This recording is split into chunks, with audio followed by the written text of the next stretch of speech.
आगे बात है, एक छोटे से गांव में एक सास और बहू रहती थी। बहू अपनी सास की बहुत इज्जत करती थी और उसे बहुत प्यार करती थी। गांव में दूसरी औरतों की तरह उन दोनों की आपस में कभी लड़ाई नहीं हुई थी।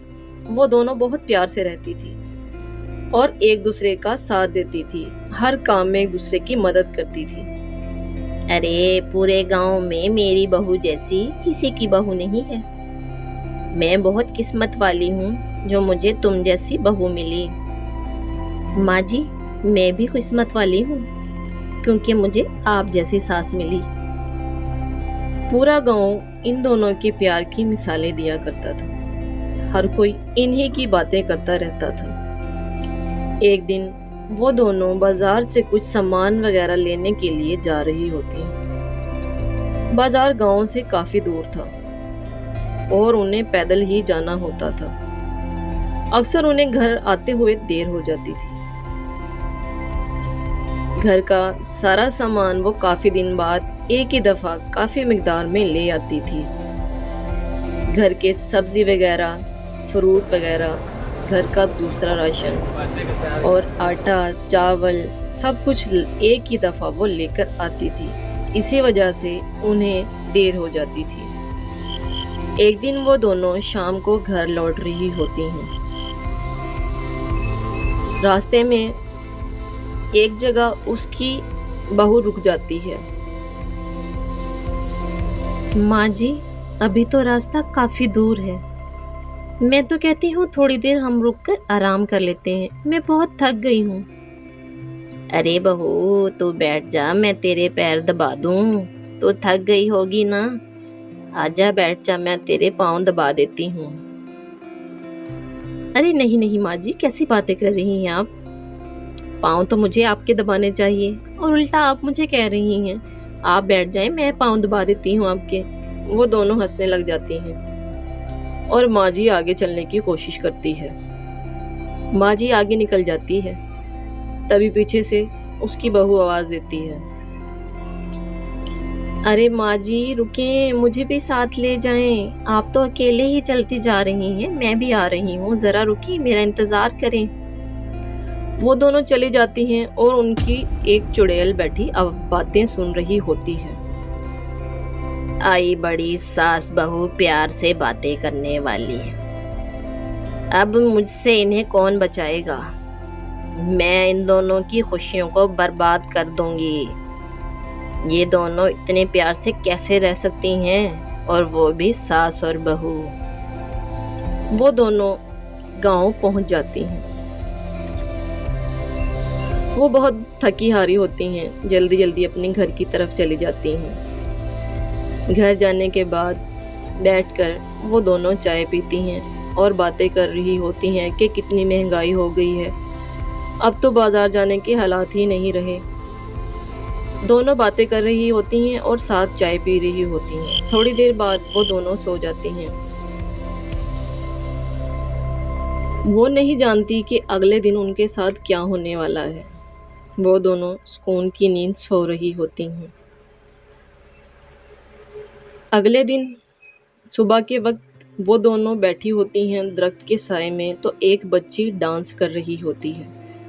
वो दोनों उनका डांस देखने में मसरूफ़ थे। वो बच्ची बताती है, मैं बहुत गरीब हूँ, मुझे डांस के पैसे दे देना आप, बस मुझे यही काम आता है।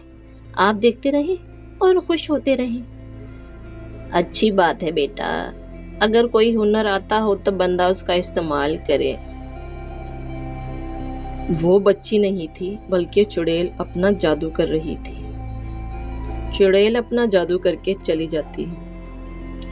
घर आते वक्त रास्ते में उन दोनों की बहुत शदीद लड़ाई हो जाती है। वो दोनों लड़ रही होती हैं और पास गांव की औरतें खड़ी देख रही होती हैं कि इनको क्या हो गया है अचानक, ये दोनों इतनी क्यों लड़ती जा रही हैं। वो दोनों उनको रोकने की कोशिश करती हैं मगर वो नहीं रुकती। तभी उनमें से एक औरत, तुम यही रुको, मैं जल्दी से किसी को बुलाकर लाती हूँ। वो किसी को मदद के लिए बुलाने के लिए जाती है और उनकी लड़ लड़कर हालत बुरी होती जा रही है। इन दोनों की आपस में कभी लड़ाई नहीं हुई। मुझे तो लगता है इन पर किसी चुड़ैल का असर है। तुम यहाँ से घर जाओ, मैं कुछ करता हूँ। वो औरत भी वहाँ से चली जाती है। वो तांत्रिक बैठकर अपना मंत्र शुरू करता है। वो कुछ मंत्र वगैरह करता है। तभी क्या होता है, अचानक हवा से एक चुड़ैल आकर जमीन पर गिरती है। चुड़ैल के गिरते ही सब हैरान हो जाते हैं। वो तांत्रिक कहता है, मुझे पता है इन पर तुमने जादू किया है, इनको ठीक कर दो।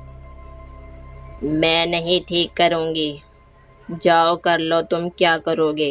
तुम मेरा कुछ नहीं बिगाड़ सकते। ये ऐसे ही लड़ती रहेंगी और एक दूसरे को मार देंगी। तांत्रिक आगे बढ़ता है और चुड़ैल के गले को पकड़ लेता है। तुम इन्हें ठीक करती हो या ये छुरा तुम्हें घोंप दूं?